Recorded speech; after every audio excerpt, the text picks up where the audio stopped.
Por la señal de la Santa Cruz de nuestros enemigos, líbranos, Señor Dios nuestro. En el nombre del Padre, y del Hijo, y del Espíritu Santo. Amén.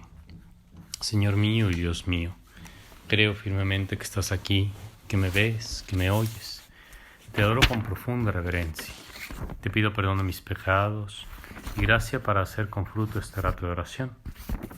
Madre mía Inmaculada, San José mi Padre y Señor, Ángel de mi guarda, intercedan por mí.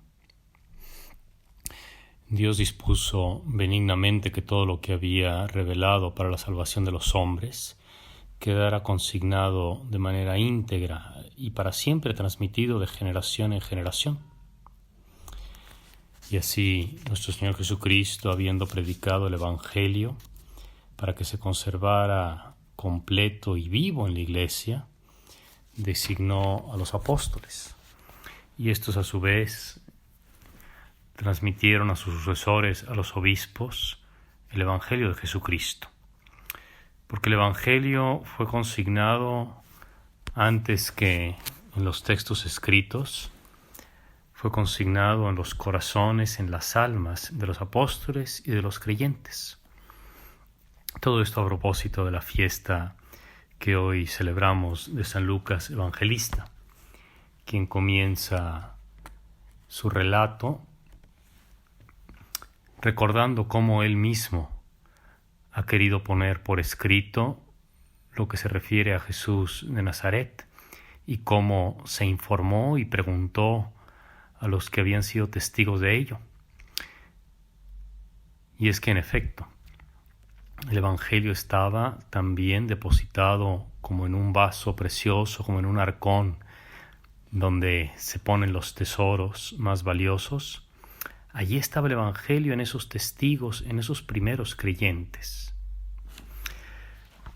El Evangelio, el texto evangélico que hoy se proclama a propósito de esta fiesta, habla de aquellos 72 discípulos a quienes Jesús mismo mandó de 2 en 2 a predicar.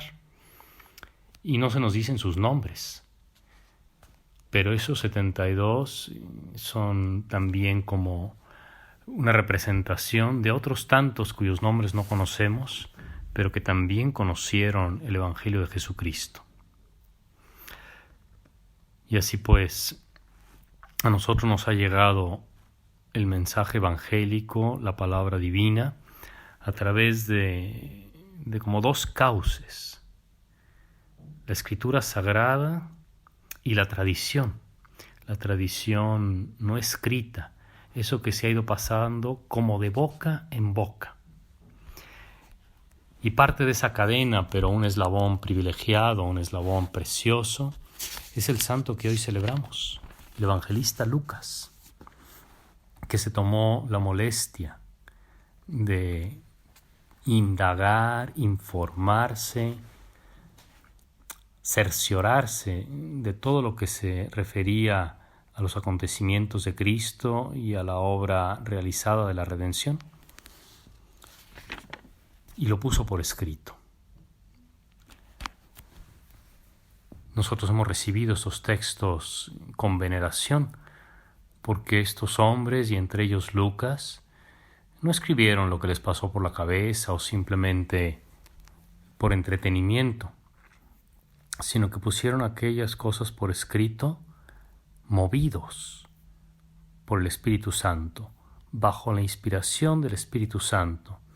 Y con razón se dice que los textos sagrados, los que nosotros llamamos evangelios, en el sentido de los textos, el Evangelio de Mateo, de Marcos, de Lucas, de Juan, esos textos, esas palabras, tienen a Dios como autor y como tales se han entregado a la misma Iglesia.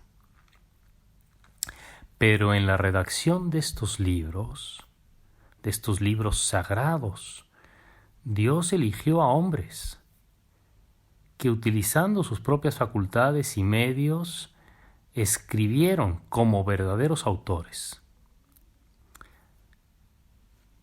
San Juan Crisóstomo, haciendo un comentario sobre los evangelistas en general, pero se aplica también al que celebramos hoy, hace notar una diferencia marcada entre lo que creían los paganos, los griegos, acerca de sus oráculos, o sea, de esos hombres que decían oráculos divinos. Dice, a esos hombres, según los paganos, escribían esos adivinanzas, oráculos, palabras sagradas en delirio, privados de sus sentidos, sin saber lo que decían, sin ser conscientes de lo que estaban escribiendo o hablando. Entre nosotros no es así, dice San Juan Crisóstomo, sino que el Espíritu Santo, cuando mueve a alguno a poner por escrito las palabras que quiere revelar, deja a ese hombre en posesión de sus facultades. No es pues un instrumento inerte. De ahí que se pueda hablar de una auténtica cooperación del hombre en la obra de Dios. Y eso es lo que también hoy celebramos al celebrar a Lucas. No es una máquina a la que Dios tomó como si fuese un instrumento inerte para escribir el Evangelio, sino que Lucas se dejó guiar, aceptó, quiso deliberadamente, también con su esfuerzo, con su fatiga, colaborar con la inspiración divina. Y ahí está, digamos, que su santidad o su mérito, el secundar, el apoyar, el dejarse guiar por la llamada del Espíritu Santo, por esas luces que él veía. Si lo tuviéramos que decir de manera simple, pues Lucas se dio cuenta de que él era capaz de hacer una indagación, de que valía la pena poner por escrito, de que sería útil para los demás recopilar los datos y lo que ya se decía en la predicación de boca en boca y ponerlo por escrito. Ese darse cuenta, ese ver en su interior que aquello era una obra buena y agradable a Dios, eso es como el jaloneo del Espíritu Santo. Y sabemos pues que Dios eligió a estos hombres que usando de sus propias facultades y medios pusieron por escrito todo y solo lo que Dios quería. Y así tenemos entre las manos, cuando tenemos el Evangelio de Lucas, por ejemplo, una prueba de esta cooperación tan hermosa de lo divino y de lo humano.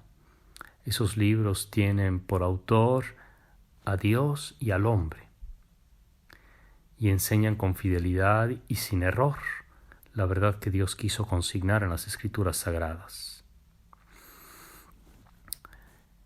El Evangelio de Lucas de alguna manera refleja algo de su propia personalidad, de su corazón de médico, de aquel que estaba familiarizado con los dolores y los sufrimientos humanos, y con razón se ha llamado al Evangelio de Lucas el Evangelio de la Misericordia.